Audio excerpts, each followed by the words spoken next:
Hello everyone, welcome to my YouTube channel gymnastic वाली।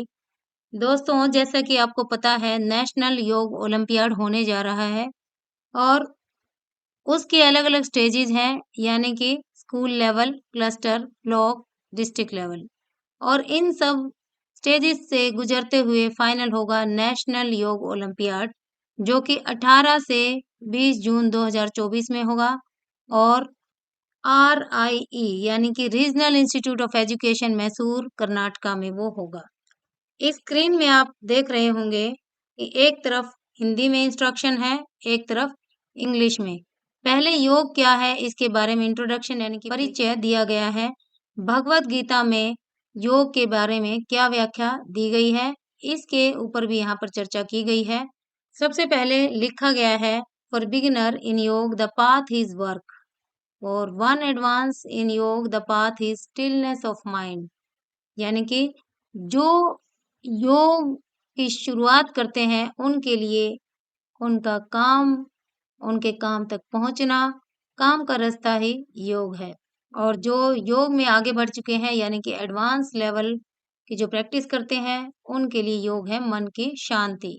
भगवत गीता में कर्म योग, भक्ति योग और यानी कि ज्ञान योग के बारे में भी चर्चा की गई है। योग न केवल शरीर, मन, बुद्धि और भावनात्मक क्षमताओं पर नियंत्रण लाकर मनुष्य के आश्चर्यजनक छिपे हुए व्यक्तित्व की ओर ले जाने की एक प्रक्रिया है, बल्कि स्वयं में छिपी हुई उन संभावित शक्तियों को प्रकट करने का भी एक शक्तिशाली उपकरण है। आपका हिडन टैलेंट, हिडन क्वालिटीज को निखारना भी योग के अंतर्गत आता है। दोस्तों, ministry of education through NCERT has taken a multi-dimensional initiative to promote yoga in curriculum and transactions in schools. School पाठ्यक्रम में लगवाने के लिए, योग को बढ़ावा देने के लिए मिनिस्ट्री ऑफ एजुकेशन काफी काम कर रही है। हर साल योग दिवस मनाया जाता है। पहला योग दिवस 2015 में मनाया गया। डेट इसकी फिक्स है 21 जून, और ना केवल इंडिया में बल्कि ऑल ओवर द वर्ल्ड यानी कि अंतरराष्ट्रीय स्तर पर भी योग दिवस मनाया जाता है। योग डे 2024 की जो थीम है वो है योग फॉर वुमेन एम्पावरमेंट, महिला सशक्तिकरण के लिए योग। ध्यान रखिए दोस्तों, 2024 में जो इंटरनेशनल योग डे होगा वो 10वां होगा यानी कि 10th। आगे देखिए, इम्पोर्टेंस ऑफ योग यानी कि योग का महत्व क्या है, इसके बारे में थोड़ा सा यहाँ पर चर्चा की गई है। मेन पॉइंट पर आते हैं। योग ओलंपियाड में बच्चों को कौन कौन से आसन करने हैं, कौन कौन से प्राणायाम करने हैं, कौन सी क्रिया करनी है और कौन से बंध उनको लगाने हैं। आगे बढ़ते हैं। ये देखिए यहाँ पर दिया गया है, फर्स्ट इंटरनेशनल डे ऑफ योग, थीम ऑफ योग ओलंपियाड। सेम चीज आपको हिंदी इंग्लिश दोनों भाषाओं में मिलेगी। यहाँ पर ऑब्जेक्टिव्स ऑफ योग ओलंपियाड भी दिया गया है, यानी कि योग ओलंपियाड के क्या उद्देश्य हैं, क्यों करवाया जा रहा है।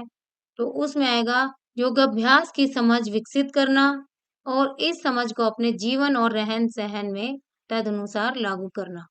विद्यार्थियों में स्वस्थ आदत एवं जीवन शैली का विकास करना, यानी कि to develop a healthy habit and lifestyle in students, to develop human value in students. विद्यार्थियों में मानवीय मूल्यों का विकास करना और साथ ही साथ और बहुत सारे मूल्यों का विकास करना, यही योग का उद्देश्य है।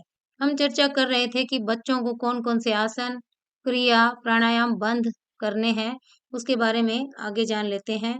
सबसे पहले मैं ये बताना चाहूँ, क्रिया का मतलब है क्लींजिंग प्रोसेस, यानी कि सफाई की प्रक्रिया।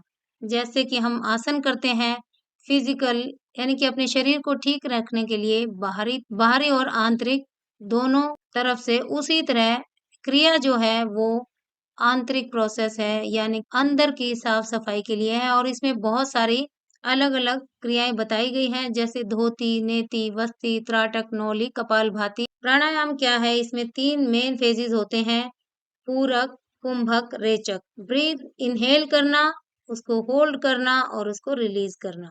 ये है हमारा सिलेबस जो कि एनसीईआरटी ने डेवलप किया है 6 to 8 के लिए, यानी अपर प्राइमरी स्टेज और प्रेजेंटली मिडिल स्टेज इसको कह सकते हैं।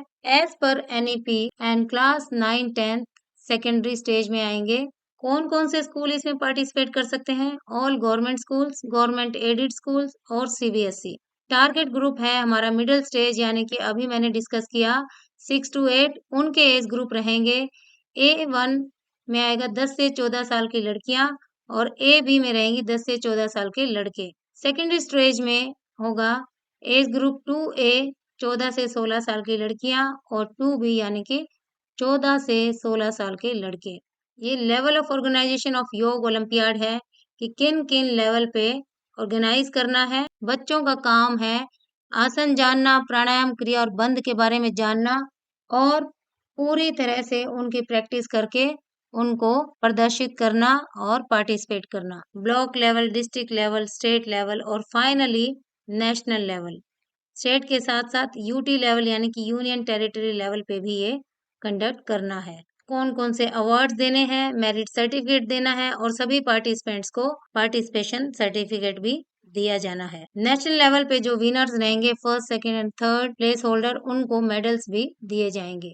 यहाँ पर ये डेट दी गई है कि ब्लॉक और स्कूल लेवल पर कौन सी तारीख तक ये कंप्लीट करना है। डिस्ट्रिक्ट लेवल पे 20 तारीख यानी कि 20 मई, स्टेट एंड यूटी लेवल 25 मई, नेशनल लेवल 18 से 20 जून 2024। कहाँ करना है ये मैं पहले चर्चा कर चुकी हूँ। ज्यूरी यानी कि 3 फाइनल जजेज होंगे, उन्हीं का डिसीजन फाइनल रहेगा और कैसे कैसे इवेलुएट करना है वो भी आगे बताया गया है। गर्ल्स बॉयज अलग अलग सेस किए जाएंगे, उनका मूल्यांकन अलग अलग होगा। मिडिल लेवल की ये है मेन बच्चों के लिए।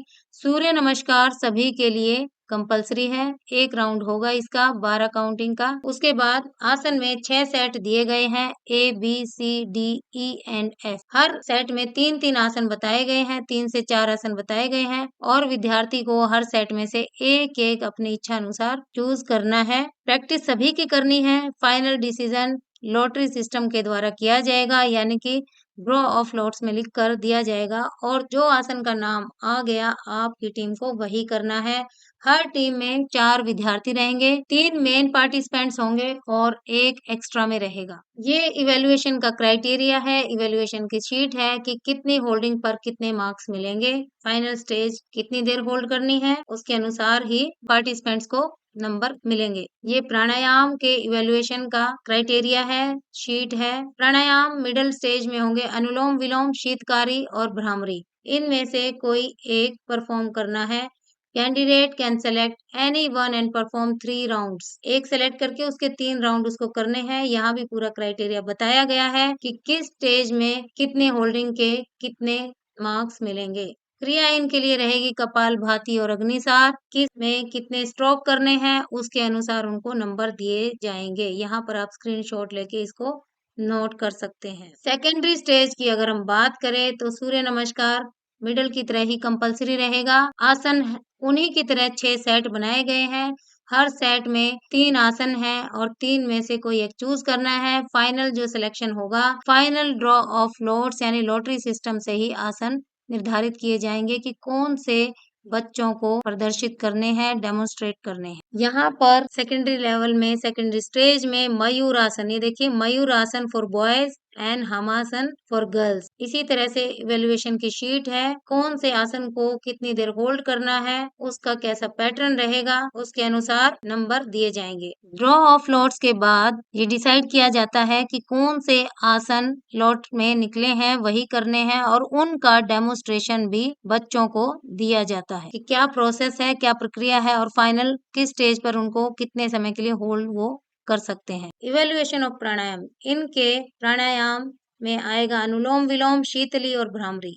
क्रिया में है अग्निसार, ने स्ट्रोक करने से कितने मार्क्स मिलेंगे, ये सारा यहाँ पर दिया गया है। इवेल्युएशन ऑफ बंद, इसमें सेकेंडरी लेवल के लिए है ये स्पेशली और इसमें उद्यान बंद दिया गया है, कितनी देर तक उनको होल्ड करना है और फाइनल स्टेज क्या होगी, ब्रीथ, इनहेल, एक्सहेलेशन, सारा यहाँ पर क्राइटेरिया दिया गया है। और ये देखिए लेस देन 5 सेकेंड्स होल्ड यानी कि 2 मार्क्स एंड अबव 15 सेकेंड्स यानी 5 मार्क्स, ये सारा यहाँ पर दिया गया है। नंबर 15 बच्चों के लिए नहीं है, फाइनल कंपटीशन कराकर योग की जो रिपोर्ट बनेगी वो एनसीईआरटी में भेजनी है। बच्चों के लिए इतना ही। दोस्तों इस वीडियो में इतना ही। योग करते रहिए, स्वस्थ रहिए, खुश रहिए। इस वीडियो में इतना ही। नेक्स्ट वीडियो में फिर हाजिर होंगे नए टॉपिक के साथ। Bye bye.